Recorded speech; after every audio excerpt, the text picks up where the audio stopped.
Assalamualaikum warahmatullahi wabarakatuh. Perkenalkan, nama saya Evelina Miana Rafidela dengan NIM J500240081. Nah, di sini saya akan menjelaskan tentang keseimbangan cairan dan elektrolit dalam kolon.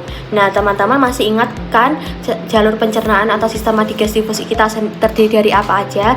Hari ini kita akan bahas fungsinya satu persatu. Yang kita mulai dari yang pertama, yaitu mulut atau kavitas oris. Kavitas oris berfungsi sebagai tempat memasukkan makanan ke dalam tubuh. Di dalam mulut terdapat beberapa organ pendukung seperti lidah atau lingua dan juga gigi atau dentes yang mendukung terjadinya pencernaan makanan baik secara mekanik maupun kimiawi. Setelah dari kavitas oris, makanan akan menuju ke faring. Setelah dari faring, makanan kita menuju ke kerongkongan atau esofagus. Esofagus adalah suatu saluran seperti tabung sepanjang 20 cm yang menghubungkan antara rongga mulut dengan lambung. Di dalam kerongkongan terjadi gerakan peristaltik.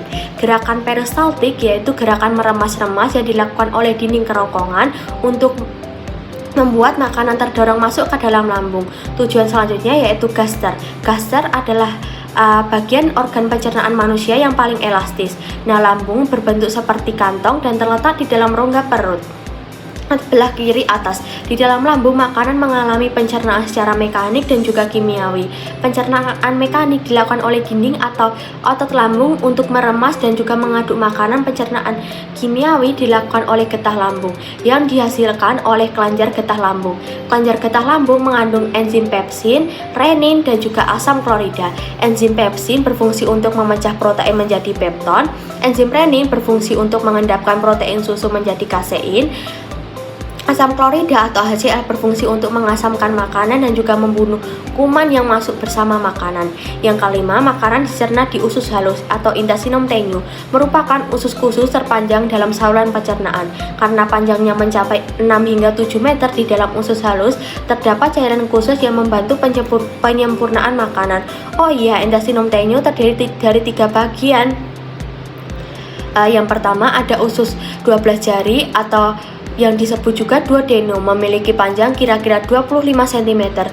Usus 12 jari berfungsi untuk mencerna makanan dengan bantuan getah pankreas dan dengan getah pankreas dan getah empedu. Getah pankreas dihasilkan oleh kelenjar pankreas. Getah pankreas mengandung enzim-enzim berikut.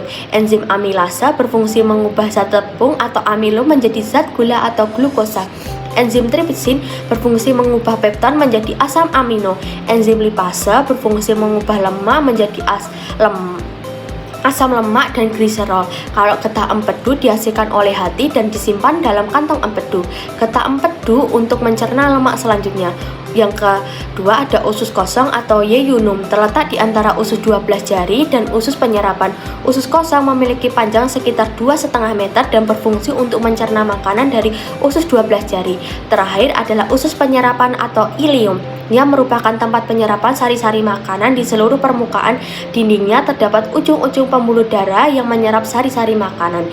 Kemudian sari-sari makanan diedarkan melalui aliran darah ke seluruh bagian tubuh. Setelah itu sisa makanan yang dicerna masih berlanjut ke usus besar atau intestinum crushum. Intestinum crushum berfungsi untuk menyerap cairan, vitamin, dan mineral kita.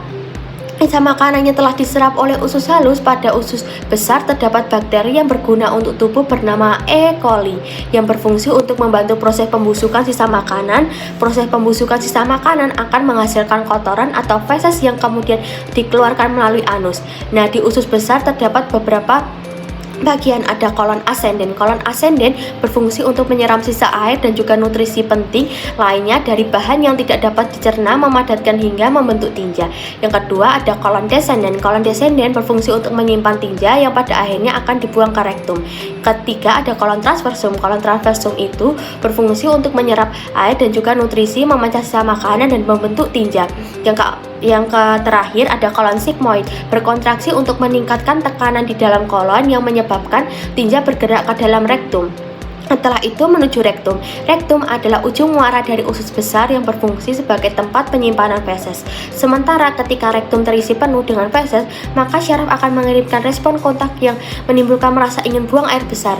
Nah, yang terakhir ke anus. Anus adalah lubang di bagian bawah pantat yang berfungsi sebagai tempat keluarnya feses dari tubuh kita. Nah, karena kita tadi sudah bahas tentang sistema digestivus, setelah itu kita akan fokus ke keseimbangan cairan dan elektrolit dalam kolon. Jadi kita akan fokus ke bagian usus besar atau intestinum grossum.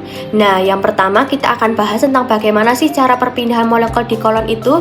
Yang pertama ada osmosis. Osmosis adalah perpindahan air dari tempat yang kandungan zat larutnya rendah atau encer ke tempat yang zat larutnya tinggi atau pekat.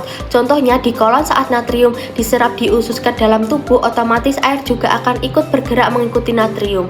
Nah, tubuh kita itu pintar, dia ingin menyamakan kadar garam, jadi air akan mengejar natrium. Kenapa penting? Inilah cara tubuh kita menyerap air dari sisa makanan. Kalau ini gagal, bisa terjadi diare atau dehidrasi.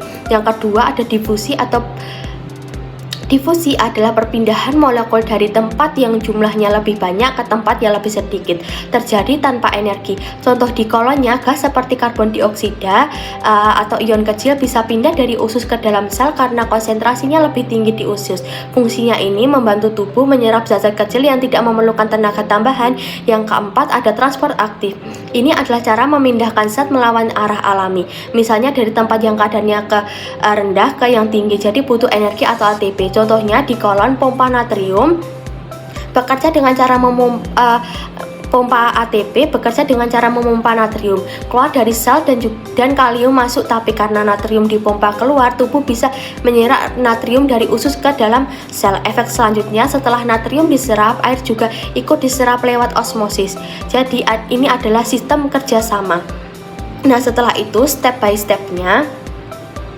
Nah, setelah kita tahu tentang cara perpindahan molekul di kolon, kita lanjut membahas tentang elektrolit yang diserap oleh kolon.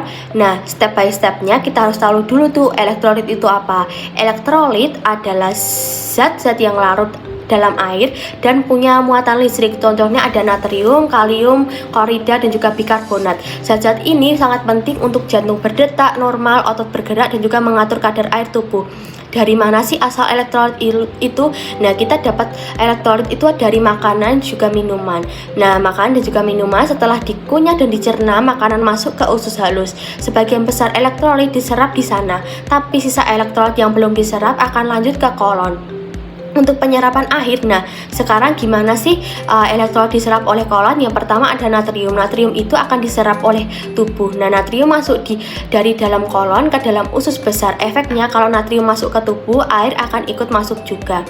Jadi tubuh tetap punya cukup air dan enggak dehidrasi. Yang kedua ada klorida. Klorida nanti diserap juga oleh tubuh, bisa masuk ke dalam sel kolon barengan sama natrium. Fungsinya bantu jaga keseimbangan ion dan juga pH tubuh. Yang ketiga ada kalium. Kalium biasanya dikeluarkan ke lumen usus. Berbeda dari natrium dan juga kalium, kebanyakan kalium itu dikeluarkan atau disekresikan oleh kolon. Tapi dalam kondisi tertentu, misalnya tubuh kekurangan kalium, kolon bisa menyerap kembali. Fungsinya kalium penting banget buat kerja jantung dan juga otot. Yang keempat ada bikarbonat. Bikarbonat dikeluarkan ke usus, dikeluarkan oleh sel kolon ke lumen untuk menetralkan sisa asam dari fermentasi makanan, biasanya lewat pertukaran dengan klorida. Nah, maka dari itu dapat kita simpulkan ketika kita mengalami masalah dengan proses penyerapan elektrolit terganggu dapat menyebabkan, contohnya yang pertama ada sembelit. Sembelit itu proses di mana kolon biasanya menyerap air dan juga elektrolit dari tinja. Nah, proses ini sangat penting untuk membuat tinja menjadi padat dan mudah dikeluarkan. Nah, kondisi sembelit ini jika terlalu banyak air diserap kembali ke tubuh oleh kolon, terutama natrium, tinja akan menjadi terlalu keras dan kering. Hal ini membuat tinja menjadi sulit untuk dikeluarkan. Yang kedua ada diare. Diare itu proses di kolon. Kolon itu berfungsi untuk menyerap air dan juga elektrolit dari sisa makanan yang sudah dicerna.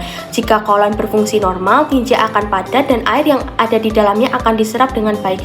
Kondisi diare, pada diare penyerapan air dan juga elektrolitnya terganggu. Penyebabnya bisa beragam, mulai dari infeksi bakteri sampai gangguan pada motilitas usus. Pada infeksi bakteri menghasilkan toksin yang merangsang sekresi natrium. Akibatnya air ikut keluar karena osmosis, membuat tubuh kehilangan banyak cairan dan juga elektrolit dalam bentuk tinja cair. Jadi udah paham kan tentang bagaimana keseimbangan cairan dan elektrolit dalam kolon. Semoga bermanfaat ya teman-teman. Wassalamualaikum warahmatullahi wabarakatuh.